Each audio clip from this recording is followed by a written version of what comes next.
Hi boys and girls. Today we're going to be talking a little bit about what it means to be a leader.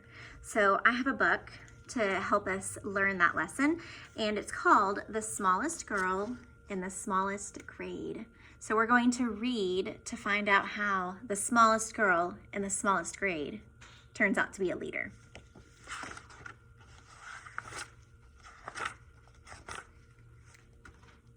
Hardly anyone noticed young Sally McCabe.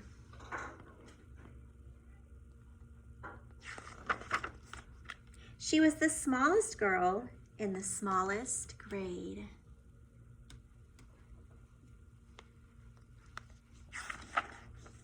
Sure, her name could be heard in the daily roll call, and she marched with her books down the same school hall, but hardly anyone noticed young Sally McCabe. And they certainly didn't know, or at least didn't mention, that Sally was paying super extra special attention. Look how cute she is. To the abandoned kite with the tangled string, to the 27 keys on the janitor's ring, to the leaves as they turned green to gold in the fall, to the time Tommy Torino was tripped in the hall. So she's noticing everything, right? She watched as the wildflowers tipped toward the light and heard the howl of a hound dog late one night. She was there when the stray cats, who normally fought, conducted a meeting in the church parking lot.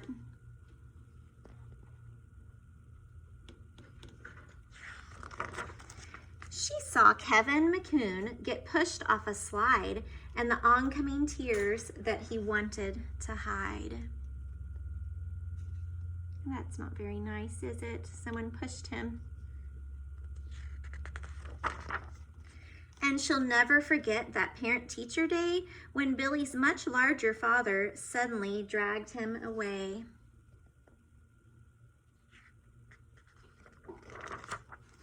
But through all the mean words and the cold stares, no one even noticed that Sally was there. And they certainly didn't know, or at least didn't mention, that Sally was paying super extra special attention.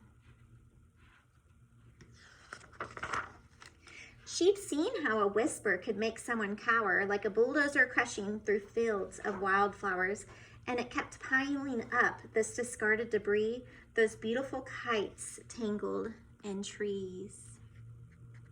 So she's saying that she sees how words can hurt people or maybe make people happy, right? Words are very powerful. So on February 3rd at 11:29, Sally stepped straight out of the lunchroom line. Wonder what she's doing. She said, "I'm tired of seeing this terrible stuff. Stop hurting each other. This is enough." Now a few laughed out loud or didn't care that there was some girl with her hand in the air. But then something super extra special happened. As Howard O. Henry suddenly sat down, but then something super extra special happened that day as Howard O. Henry suddenly set down his tray.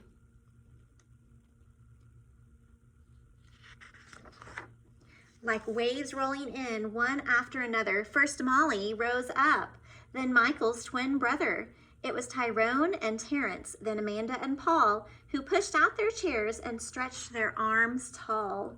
From the friendly lunch lady with the dishes she carted to that new third grade teacher who had only recently started. Yes, everyone there, even Principal Claire, had joined little Sally with their fingers in the air. And though hound dogs were destined to howl at night, and most stray cat meetings would end up as fights, and kites would continue to get stuck in the trees, they all felt, for a moment, like the janitor's keys, fastened together with a heavy steel ring that held all the secrets to unlock everything. As the world returned to the way that it was, Sally noticed the difference, as she usually does, when Billy paused briefly to open the door for Mrs. O'Connell and 17 more. Or when Molly scooched over to make some space on the coral riser for Ellen and Grace. These moments that often get taken for granted, a wildflower appearing that no one had planted. So she's starting to notice all the good in the world, right? How people are being kind to each other. The swings soon resumed their rhythm and sway, and day turned to night, and night turned to day. People remembered and would quite often mention that Sally had been paying super extra special attention, and how the world could transform and change and could be made by the smallest girl in the smallest grade. So sweet, isn't it? So even though this little girl in the book, she was little and she was in the smallest girl in the smallest grade, she still could stand up and make a difference. And she wanted everybody to be kind and helpful, right? So it doesn't matter how big or how small you are, you can be a leader. Just like, what's her name? I forgot her name. Sally, little Sally.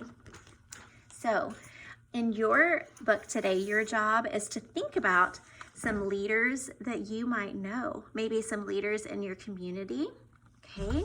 And you're going to get to circle. So you're going to look at all these leaders and you're going to think about who these people are, maybe talk with mom or dad or grandma about these people and why they are leaders. What makes them a leader? What makes them stand out? What are they doing that helps others or that makes them stand out as a leader, okay? And then these are some things that leaders do, okay? So on the other page, it looks like this. You're going to think about some things that leaders do. And if it's something that a leader might do, you're gonna put a little X next to it, okay? So we'll go through and just name them, and then on your own with mom and dad, you can put an X by the ones you think are qualities of a great leader. So we have tell the truth, listen, use kind words, do the right thing even when no one is watching, have good habits. We talked about that yesterday, didn't we? Help others, work hard, and share. Those all sound like pretty great leader qualities to me. I don't know, what do you think? All right, let's all try to be leaders out there, okay, guys?